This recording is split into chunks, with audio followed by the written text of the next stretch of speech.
Hello, beautiful people. Welcome back to the show. I have Adam Roa here with me today. Would you like to say hello to our beloved community? Hello, beloved community. Hi. So, I always like to ask this question. I can read your bio, I can go on your website, but I would love to hear from you who you be in the world and how do you describe yourself and what's most alive for you in this moment. Well, my name is Adam Roa. I describe myself as an artist, a poet, and a coach. I've been doing all of those things for a very long time. And I play at the intersection of creativity and personal development. I actually think that creativity is the purest expression of our soul, and therefore that path of expressing it is a personal development modality in and of itself, and a beautiful mirror for our spiritual and personal growth. And that expresses itself through my one-on-one coaching, group coaching, and my speaking, performing, events, retreats, group programs, all of those sorts of things all around the world and online. Amazing. So, how long have you been doing this for? Well, I'm 40, so 40 years, maybe. I've been Since out of doing the womb, that's what I like to say. yeah, I would say that the artistry has always been a part of my life. I went through a period of time where I thought that I was not creative. I think that's very important because I get a lot of people that say that same sentence. I'm not very creative. Um, so I went through that period of time and came back around and pursued an acting career in Los Angeles. And so I would say that journey of moving out to LA, that was when I was 22 and I'm 40 now. So 18 years of really pursuing and prioritizing art and creativity. And then I had a really profound spiritual awakening in January of 2013 through ayahuasca. And that was what shifted me onto a more spiritual path. And I started quote unquote life coaching, if you call it that, in 2013. So it's been 12 years now that I've been doing the coaching thing. Amazing. So, when did your poem go viral? What year was that? You Are Who You've Been Looking For went viral Yes. in 2018. Okay. So, and what year was it that you started your acting career? I just think it's fun to kind of like connect the dots around the through line. So that was and when you moved to LA, 2007 was when I moved to LA seven, to pursue an 13. acting career. 2013 was when I had the spiritual awakening. And I would say that I started doing poetry right around that time as well, 2013. And then it went viral in 2018. Okay. I feel like a lot of the codes that you carry are around this ability to like really create the spaciousness for what's next for you and what that actually takes, right? So I've heard a couple of your podcast episodes and a couple of your shares, right? So I think what I want to do before I go into questions, and I've never done this before, but I actually want to play the 2 minute message that I sent you to invite you on the show because I was so activated in that moment. It was like definitely a directive from the divine. I was just very so anyway, I'm going to play the message and then I want to kind of dive in because it changed the trajectory of my life listening to that poem at that moment in time in that way. And there's so much expansion happening in my life right now and there's also a lot of grief. My mother-in-law just transitioned. Like there's a lot that I'm holding. I'm a new mother. I'm hosting a retreat internationally for the first time as a mother and bringing my whole family. There's like so much happening and there's times where I feel like I can't do it. And there's times where my body, like I feel like physically my body is like I'm in this in between worlds right now of my old identity and like who I came here to be. So maybe before I play that, I'll let you just like respond to that in any way if like whatever's on your heart. And then I want to share it because I want people to feel what I was feeling when I sent you that message. Yeah. Well, I mean, my first thing is, oh man, my DMs are going to blow up with Oh crap. Okay, messages. then I won't do it. No, no, no, it's fine. Because I do remember the voice memo and I just feeling very touched because there's a whole, as you might imagine, I get I don't even manage my DMs, most of them, because there's so many that come in on a daily basis, and especially requests for interviews and podcasts and different Yeah. things. But I felt really, I could just feel the depth at which you were impacted by my work. And um, I believe that it's sort of that metaphor, or that vision of, we're all candles and we can light another candle, Yeah. and that flame never goes out. We just keep lighting more candles. And so I really trust that. And so to feel your resonance with my message or my work in any way, and for you to reach out in the way that you did, similar to you, just intuitively, I went, all right, sure. Yeah. Whatever those reasons are. And now here we are. Yeah. And maybe I won't play it now. I don't know. We'll see. But I think it's important because in that moment, I didn't let fear, right? Because I know these things. Like I see your schedule. Like I know you're doing a lot. You're living your dharma. There's travel, right? You're at speaking engagements. You're coaching. You're writing your poetry. You're in this creative process, and it's very full. And there's something about that experience where I'm just going to explain it. So I just went back and looked. So you did a podcast episode on the Healing and Human Potential show. I didn't even realize it was almost a year ago now. And I had it saved because it said, live your wildest dreams and call in $1 million client. And I was like, huh, I keep seeing Adam Roa pop up. Like, what is this guy all about? And I am not in a consumption phase. I'm in a showcasing who I am and my gifts. And I just came out of this postpartum motherhood portal. And so it's been like stripping away this foundation. And I just listened to it one morning while I was doing dishes. And it was just everything. I felt like I was having an out of body experience, and I was just being directed, do this, listen to this, go listen to your poem. And I did. And I stood in front of the mountains here in Asheville, looking at the Blue Ridge Mountains. And I felt myself, I didn't even share all this with you. I felt myself as the mountain, as this planet. And I listened to your words. And it was just like, you're made for more. You're made for more. There's more. Trust it. Trust it. Let Adam show you what's possible. Like he is an expander for you. Watch him. He's doing it. And he's not pretending he has all the answers, and he's not faking it, and he's showing up as he is. And I sent you that message, and I believe that spirit moved me to send that in that moment, and you felt that. And so I think that's also important to share with people, that this is about intentionality and really, like, really trusting the little whispers that then turn into these loud screams. And that's why I invited you on the show, because it moved me. Like you being yourself moved me to a point where it was such a powerful activation that it has not left me. And in the moments that are hard, I think of you and I think of that poem. Ah, well, So yeah. that's really beautiful. And I don't know if you know this, but I almost bought a house in Asheville. I love Asheville, and the Blue Ridge Mountains there. And yeah, I think that we if you think about it, this is one of those hippy dippy sayings, but people should understand this is very true, which is everything is just energy.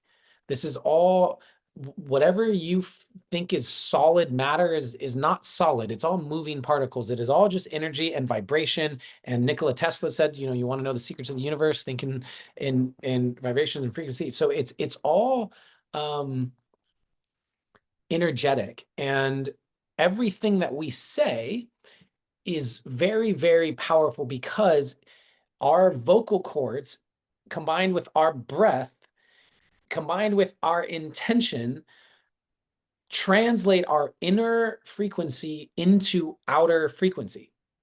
And so when you say, wow, I listened to you and I felt something, that's really cool to hear. And every single person listening to this, you have that impact on people, or you have the potential to have that impact on people.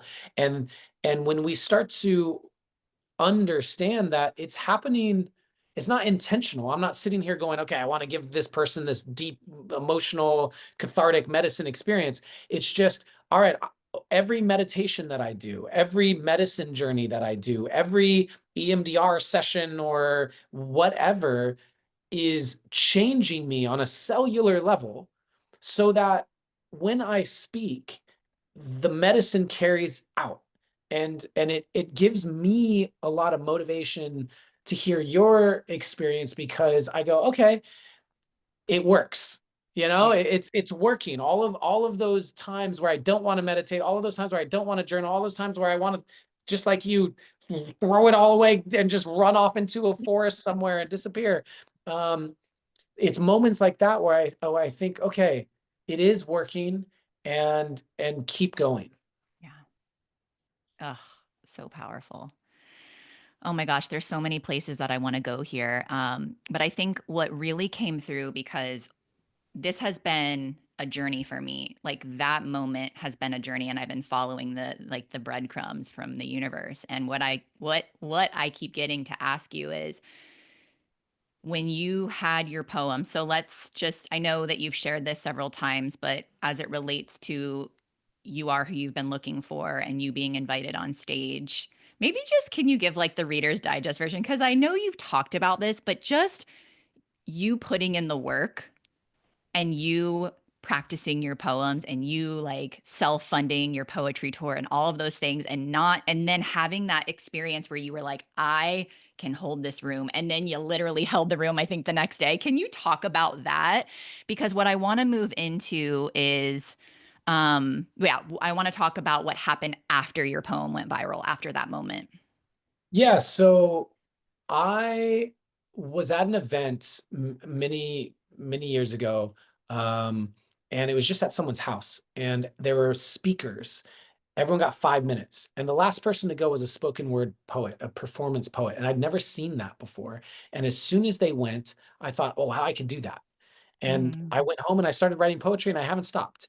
And th- then I, as an artist, just felt I needed to share my art, my poetry, and I designed a poetry show, and I had less than 5,000 Instagram followers, and I just wanted to tour it, and I toured Australia of all places, and I lost so much money, and then I toured Canada, and I lost money because I didn't have a social media following. I was doing some shows where maybe 15, 20 people, and I just needed to share, right? And eventually I wound up at this event for Kyle Cease. For those of you who don't know, I love Kyle's work.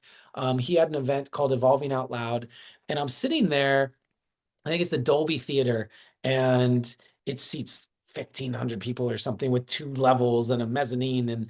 And I am invited there because I had hosted a summit, co-hosted a summit and interviewed him, and he invited me. So I'm sitting there in the second row, and I turn around and I look and I see everybody behind me, and it felt as if they were looking at me, right? And I remember closing my eyes and thinking, I could deliver to this audience. I could deliver to a um, theater this big. I could just feel that I was ready for that. And I just it was maybe 30 seconds, 1 minute of just feeling that. And then I turn back around and I have this event. And to shorten the story, uh, the next morning for the second day of the event, um, Kyle is randomly calling people who said, "Who did the homework last night?" And hundreds of people raised their hands. And out of those hundreds of people, he points at me and he says, "You." And he didn't know who I was because the lights are bright. He's like, "Oh yeah, I recognize you. Yeah, did you do the homework?" And I share with him, um, that I did the homework, but there was more to it about this poem, which I won't go into now, just for time's sake. But he invites me on stage and says, "Why don't you do the poem now?" And calls me on stage, and I step up there. The spotlight comes on me, and I deliver "You Are Who You've Been Looking For" to an audience of 1,500 people. I get a standing ovation, and that team, Kyle's team, sends me an edited version of it. I post it online. It gets 500,000 views. I think that's amazing. Like I said, I had less than 5,000 followers. That's incredible. I'm year later, maybe a year later, I'm contacted by a company called Goalcast who says, "Can we make a version of this?" I said, "Sure." Don't think anything of it. Months later, "Hey, your video is going to be live in 72 hours. Think nothing of it." That poem gets 40 million views in the first 48 hours, goes super, super viral overnight. And it happened years after the actual performance of it. And I always want to remind I people didn't know that. it wasn't my event, it wasn't my camera crew, it wasn't my edit, and it changed my life. And I think that ultimately it was the result of being in the Dharma. And I was prepared. I had it memorized. I had been practicing doing these poetry tours, again, losing money, not good business decisions, but just working on the craft. And I knew I was ready. I was ready. And they say luck is when preparation meets opportunity. So Mm. that was good luck. See, I didn't know that part of the story. That makes it even more fun that I, for some reason, I thought that it was like an immediate, right? It got posted after that event. And so it was a year or two later, which makes it even more fun. Yeah.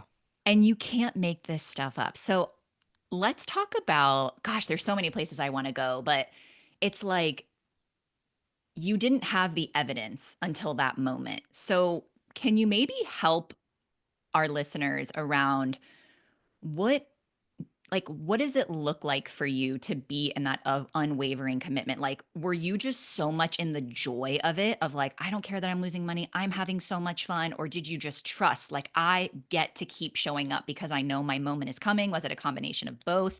I think it's important to talk about because I felt what I'm hearing from you is a lot of unattachment, but also just unwavering faith. And that's what I sent in my message to you was that is what I feel is this devotion and this discipline and this unwavering trust and faith and continuing to show up over and over and over again and then being like, wow, it's here.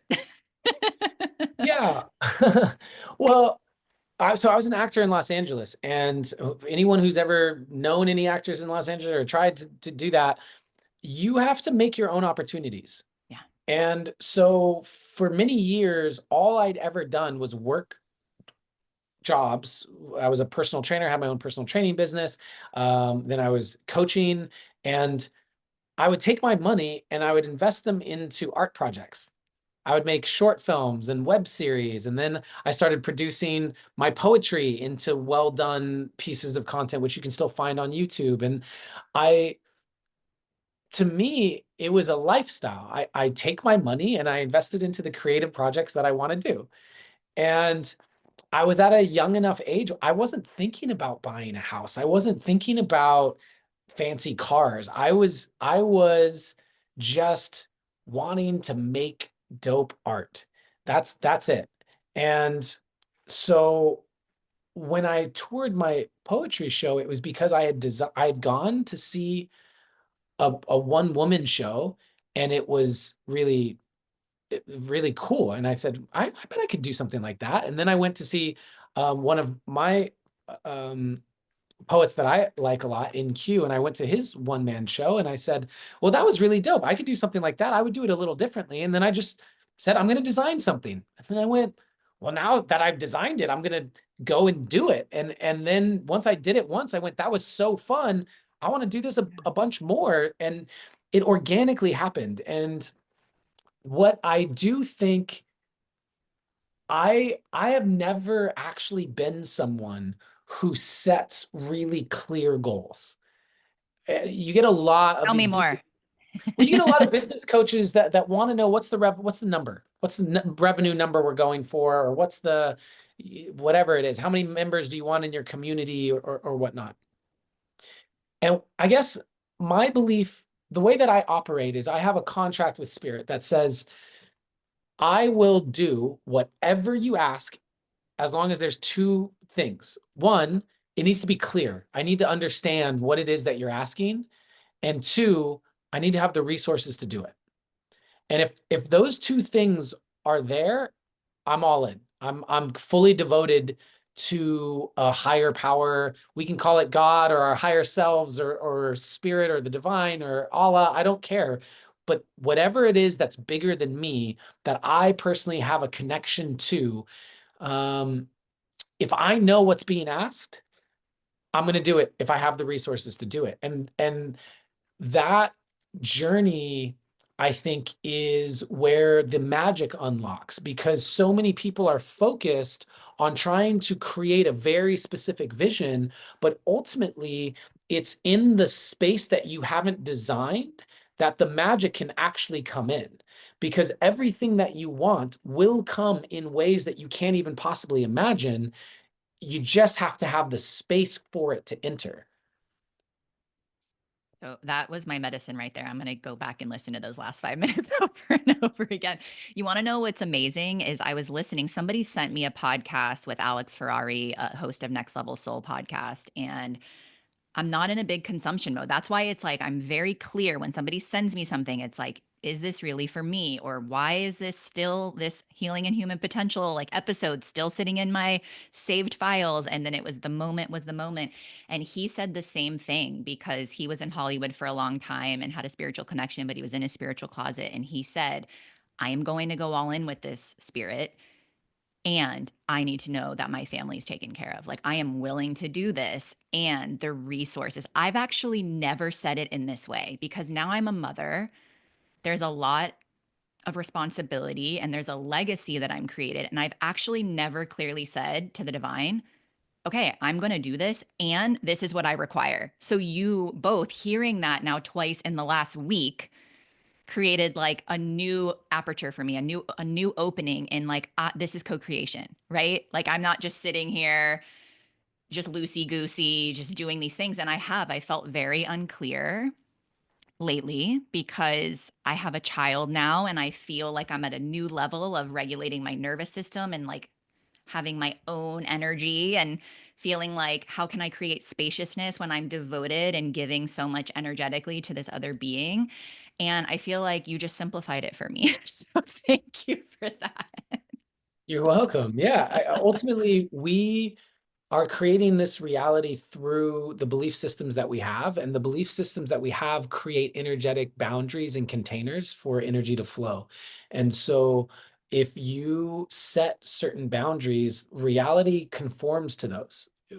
Right? It's just energy flowing into the vessel like water. So Yeah. the problem for most people is that they don't actually have boundaries. They have preferences.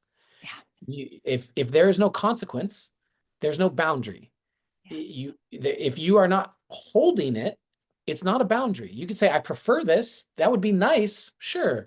And you're going to get that level of response from the universe. But when you have a very clear, no, this is not okay in my space, it just doesn't happen. Yeah. And if it enters my space, I deal with it in a way that says nope. And an example being unhealthy friendships or relationships in your life. They don't have to be romantic. The number of people I know that go, well, I have family members, my mother, my brother, my sister, that cross my boundaries all the time, but they're family. I say, I don't care. Mm-hmm.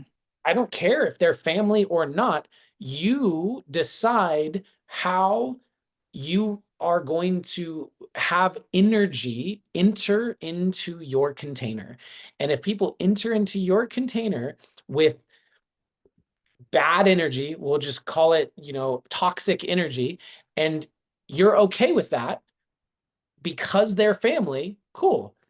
But that's not really a boundary. If you're the type of person where it says, it doesn't matter who you are, you have to speak to me respectfully. It doesn't matter who you are, you have to actually be open to communicating and conversation through conflict. If those kinds of things aren't honored by someone in your life, my advice is hold your boundary, lovingly keep them at the distance and don't let them in. And you start to communicate to the world around you, hey, this is what's allowed in and what's not. And the more that that becomes embodied, the less work it requires. And therefore, the more it just emanates from your field. And they talk about the law of attraction, like attracts like. You're just going to attract the type of relationships where it's not even a consideration. I don't have toxic relationships in my life. It's I have had to cut out really dear friends over the years to get to that point, but now it just doesn't even enter my space. Yeah. Oh, this is such a powerful segue into one of the questions I wanted to ask you because when your poem You Are Who You've Been Looking For went viral, you talked about how you got a whole slew of messages. The majority of them were just thanking you, and probably messages like I sent, like, wow, that was really impactful. And then you did have quite a handful of people that were in a really dark place, and you had described that you didn't like know how to hold that yet, like you didn't know, and maybe I'm paraphrasing, but there was this part of you that was like, I don't know how to respond, like I don't know what to do, and there was like this level of responsibility. And then you talked about energetic hygiene and some of the things that you've done over the years. So my question to you is like, so it's kind of nuanced, right? So it's like you knew like, okay, I can hold this room, like obviously it was part of your path, it was written in the stars that like this is your life, and like right, you're up leveling. And I think so many people in the spotlight do humanity a disservice by not showcasing and sharing like the contraction that can happen after a big expansion. So, do you want to kind of speak to any of that as it relates to that experience and how you moved through it and navigated it? Because I believe you said you went through a year of depression almost, if I remember correctly. Yeah. Well, so first, I really want to highlight craft. I think in today's day and age, we've lost sight of craft. And so even in the story of I got pulled on stage randomly at an event and I did a poem, sure. But I trained professionally as a performer and an actor and a writer and a director for a decade. And I then did professional theater and all of the things and acting classes. And then I did the poetry tour and I was practicing and all. To be ready for a moment, you might have needed to practice for years and years and years and years for that moment to even become available to you. And I think that that's really important to highlight because so many people want the quick thing and will hear a story like that and attribute it to just right place, right time. But we prepare ourselves to be at the right place at the right time. And so from that, once it went viral, I got so many lessons, but essentially I felt like a fraud because thousands of people were reaching out to me asking for help, saying, I don't love myself because the poem's about self-love. And can you please help me? I had people who were suicidal asking me why they shouldn't kill themselves. And I didn't have an answer, to be honest Yeah. with you. At that time, I did not have an answer of what to say to these people. And it was so overwhelming. I felt like such a fraud, and I dropped into a very deep depression. And the irony is that that depression, I didn't know how to get out of it. And so I thought to myself, I believe self-love is at the core of all of this. I really do. I believe if you are depressed, if I am depressed, it's because I don't love myself. Not enough. I've fallen below a certain spectrum, and now I'm in a space of self-loathing or self-pity, and I'm depressed. So um, I thought, then I guess I just need to quadruple down on self-love. I didn't know what that meant, but okay, I made a list of all the things that I thought were self-loving, and things such as meditation and journaling and stretching, dancing, taking baths, talking to friends, exercise. I just made a list of all the things that I thought were me loving myself. And then I made a commitment that I was waking up depressed every single day. And I said, I won't turn my phone on and communicate in any way with the outside world until I've shifted my state, at least up a notch, you know? And sometimes I would spend hours doing multiples of the things that I just talked about. And over that next year of my life, working with therapy, by the way, I was also working with therapists. I was detoxing because so much of mental health is in the gut. And so I was healing my gut and detoxing.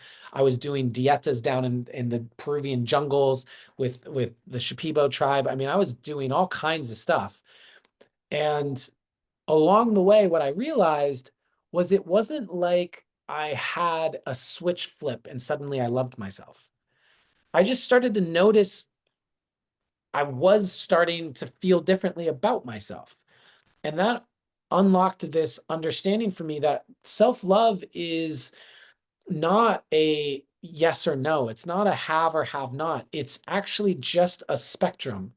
And the more that we pour into our relationship with ourselves, the more we will see our self-love increase.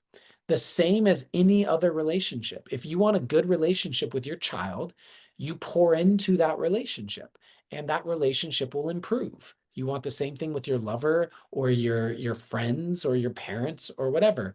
Neglect the relationship and you'll see the level of love suffer. And I think that's the exact same way with ourselves.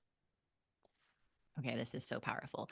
So, do you feel that this is why you love talking about relationships and coaching around relationships? Like, do you feel like this is also part of your dharma in unlocking, right, what it means to truly bask in our wholeness, really, is what I'm hearing from you, and how that is a reflection of the relationships that we have in our lives? Romantic. I think a lot of time you're doing a lot of work now in romantic relationship, right? From what I've seen, from what I've peeped Yeah, at. it's just I'm a sucker for love. What can I Yeah. say? Um, I think that my real purpose is loving life, and learning how to love life has been a very challenging journey for me. And so I think you need three components, really. You first need to love yourself, and then you need to love others. You have to create healthy relationships where you feel loved and you are able to give love in healthy ways. And then we really are able to love our lives. And loving our lives is when we now start to express and feel about the impact that we make and all of these things. And so love of self, love of others, love of life is sort of my messages will all fall into one of those three categories. And I think that the romantic partnership aspect is just the one that I struggled with. I went through the love of self, right? The depression and all those things. So I got that. And then the love of others has been the journey Mm. that I would say my last 5 years has really been about, is figuring that one out. Um, and now, just now, the last year, it's started to really shift into how much I love life. And you're going to see probably a shift also in my content and my energy as I just have more joy. I'm more joyful. I'm more playful. A lot of the offerings that I'm making now in terms of soul scavenger hunt and these programs that I'm doing, I have a program called Wizard School, and it's just bringing this fun, playful, joyful approach to teaching and growth and personal development. And that's a result of those first two pillars really being a crucible that I walked through initially. So powerful. Okay, so I'm noticing like a common thread as it relates to consumption, right? So you spent that year, and I imagine that's still part of your practice, right? Is like I am going to honor myself and I'm going to connect with myself before connecting with the outside world, as I would imagine a daily practice. And I feel like so much of humanity, right, is stuck in the dopamine hit of social media and consumption, and so much of what you share is around creative expression. So, can you speak to, from your own experience? I think it's a multi layered question around, again, so much of it happens in the micro moments of who we're being behind closed doors, and not these, like, like, yes, we have catapulting moments and these big experiences, but from what I found and from what I'm hearing from you, it's like really in who am I today? Like, how can I shift in this moment? How can I shift in this moment?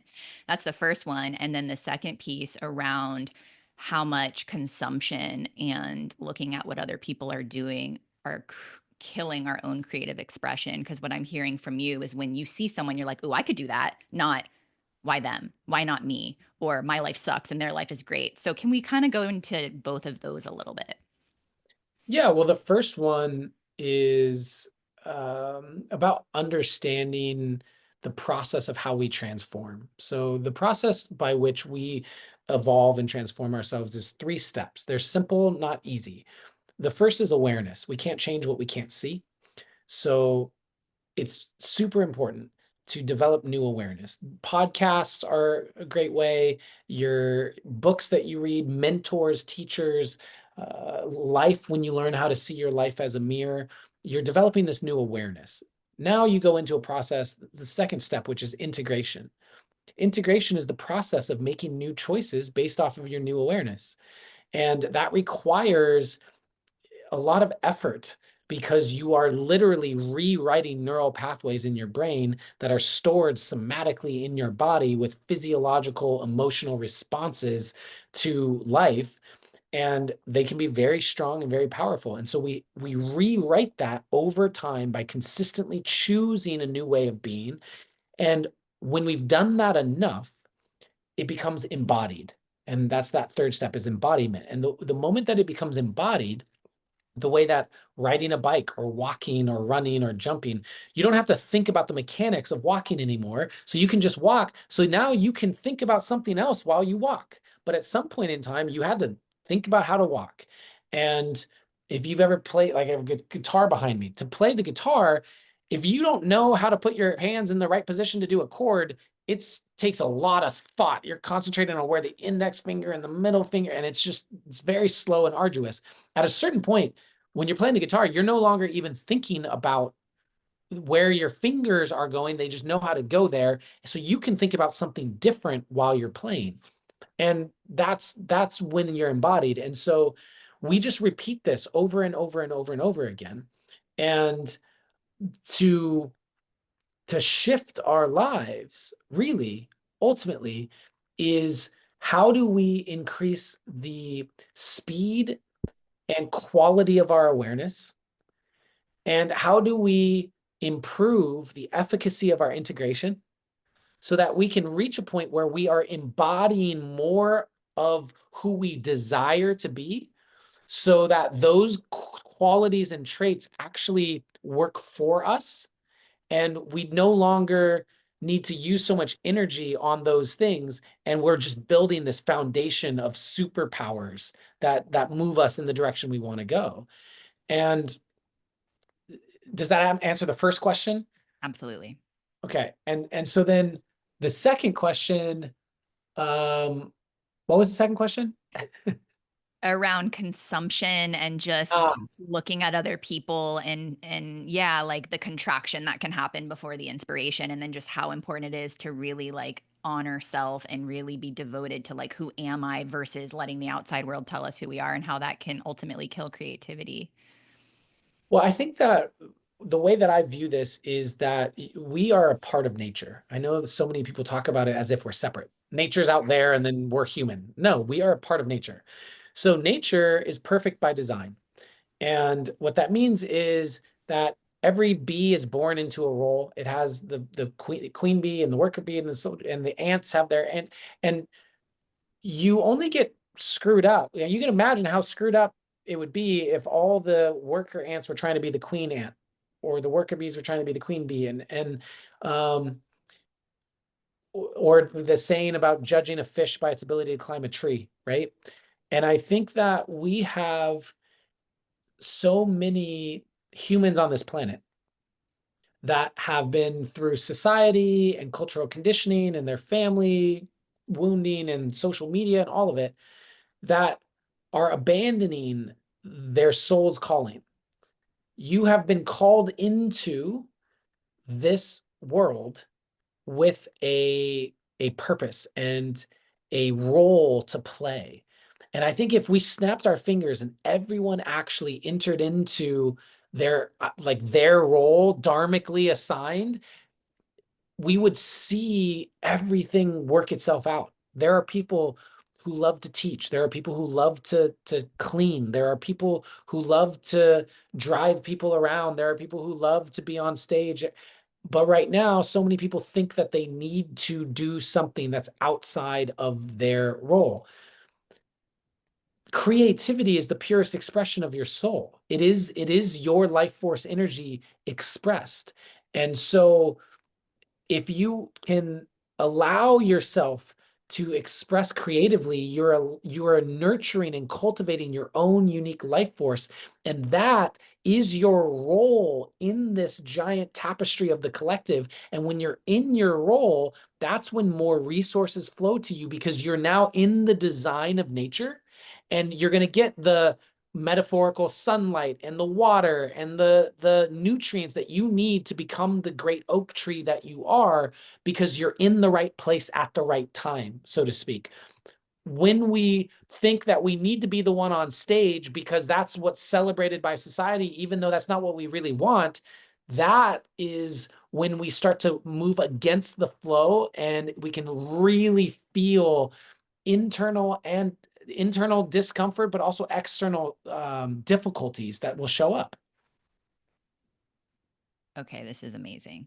There's so many places that I want to go. So, okay, my last question for you, and then I want to share something that I continue to watch you like up level and do the scary thing, right? It's like, it's not that the fear isn't there. It's like what we're doing in the face of fear. So, I wrote a poem. Okay, well, my first question is before I tell you that I wrote a poem 5 years ago that I haven't shared with the world, but I'm inspired to share that publicly. Um, so before I talk about that, what would you say would be the one piece of advice that you can support people in? How can people come a little bit closer to the purest essence of them and that self-expression in this world and in this time where we're inundated with information and seeing what other people are doing? What would be like your one little nugget of advice to support people with that? Follow the breadcrumbs of joy and curiosity. I think that we're on a scavenger hunt, a soul scavenger hunt. I literally have a free product that's going to be coming out soon, called Soul Scavenger Hunt, that's designed for people who want a little bit of clarity around this exact topic. But Love it. I think that the clues are what we love, the feeling of love. And love comes in the form of curiosity and joy and things that you just, yeah, I find myself really wanting to learn more about this, or I feel excited to take up the guitar or painting or whatever. And we don't know how it will work itself out, but too many people are trying to figure out where it leads before embarking on the journey.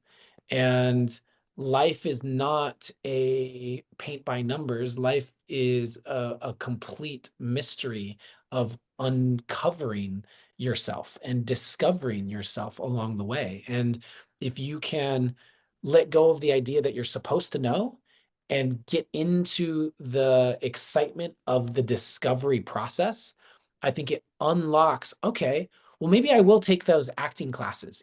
Not because I need to become a famous actor, but just because I've always wanted to. And then suddenly you're taking the acting classes and you meet someone who's a stand-up comedian who's in the acting class, and you go to one of the stand-up comedy shows, and then suddenly you go, you know what? I I think I could do that. And then you do that, and you have absolutely no idea how it's going to work out. But I can tell you that if you don't follow your curiosity and your joy, I don't know what you're actually following. What path are you on then? Yeah. And that's really what I was hearing from you as you were doing your poetry tour, right? Like all of the thematics in your life are around like, I could do that. Let me go try it, right? Like, let's see what happens.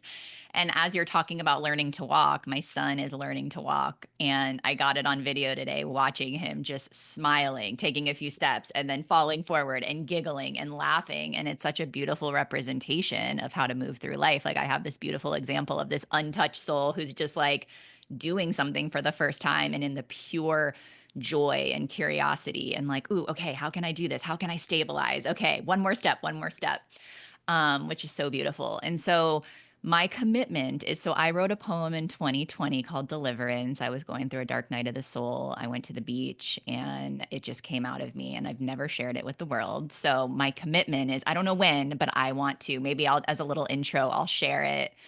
Um, because I feel like what my soul is calling me forth into is just being honest and transparent and being vulnerable. And your poetry is supporting me in just doing the thing. And I'm scared to do it, but I'm going to do it. Are you when you say that, are you meaning you're gonna memorize it and do the whole thing, or are you just gonna read it? What does that look like for you to share? So it's funny because when I was in meditation a couple of days ago, I completely forgot about it. And it was like, yeah, you got poetry under your belt and like you're keeping it within and you get to share it with the world. So, I haven't memorized it yet. I've just been reading it every like whenever I feel inspired, I've just been reading it. And I think it would be fun to practice it because what your poetry did is, and I think it's that moment where you saw somebody else do it. What was the term that you saw when you were at the house event? And was it spoken word poetry? Yeah, you There, spoken word poetry, performance poetry. yeah, so there was something where you brought like, I'm like, oh, I've never read my poems out loud like this to where they come alive. And maybe that's the piece that I was missing. And there was like a playfulness that wanted to come out and an excitement, of course, like fear, because it's an intimate part of me. But there was this part of me that was like, okay, I think I can like turn this into something exciting and fun and practice. So that's what I'm committed to. Got it. Okay. Like, everyone listening to this wants you to read it right now. Oh gosh, I'm turning red. So are you saying, okay, we've got a hard stop in 6 minutes. I can do it. All right, let me find it. Ah, okay, my heart is racing. Where is it? All right. 2020, I wrote this sucker. Where is it? All right, Adam. I feel honored. Everyone listening to this, this is a very special gift that we get to receive right now. It's called Deliverance. Do you know the feeling, the duality of it all? The laborious, sweltering pain while healing. Can you feel your soul's call? I'm a midwife to the decrepit parts of me that are dying while giving birth to a new. Why do I keep fighting and trying when all I desire is to breathe and enjoy the view? Deliver me from the darkness inside my mind. She tells me it's too uncomfortable and unsafe. To listen to my body's wisdom, to feel my heart and unwind, to love, to bask, to taste. I believed my thinking mind was a gift, and now I tie this noose around my brain. Just loose enough to breathe, I allow myself to drift. Now my heart can open and dance to its beat in the rain. Half of me is slowly drowning, while the other half is freely soaring. My soul is split in two. If you only knew how ripped apart I feel, do you even have a clue? I strip myself down of breath, this empty, breathless demon of death. My lungs are charcoal carbon black, and just when I can't take any more of the attack, I see a glimmer of light. I relax and surrender. There is no more need to fight. The pause between the exhale and the inhale is the space between the rebirth of our lives. Don't fear my face that is sickly and pale. Just witness the warmth in my eyes as I come alive. My mind now receives from my body temple's wisdom. My feet now dances to the beat of my introspective heart. My soul is emancipated and all knowing. I am alive, whole, and I no longer feel separate and apart. This is my remembrance. This is my deliverance. And my hands are shaking. I'm done. I did it. Yeah. Thank you so much, Lindsay. That was great. That Oh was my really great. There were gosh. some really what I love about receiving people's creativity is it always inspires creativity in me, and that's the beauty of sharing in the ways that we can. And so, thank you. I love the noose around the brain. I've never actually even thought of those two things together like that. And carbon charcoal black, such a good use of descriptive color. And so, yeah, thank you for being willing to share it. And now you've done. Whenever you hit submit on this podcast, you've put it out into the world. I know. And I feel like, it's like, oh gosh, Adam Roa just heard my poem. But yeah, there's something around like, yeah, it's like, okay, I don't know. There was a part of me that felt like I wasn't prepared to do it right in this moment, but I did it. And there's like a liberation and a weight that feels like it's been lifted off of me to just share. I wasn't doing it for creative expression. I was doing it because I was going through a hard time. And it helped me in that moment. And maybe that can be something that can be supportive for somebody else. Yeah, I think for me, I don't write my poetry for anyone. I write my Yeah. poetry for me. And then when I release it out to the world, it's no longer mine.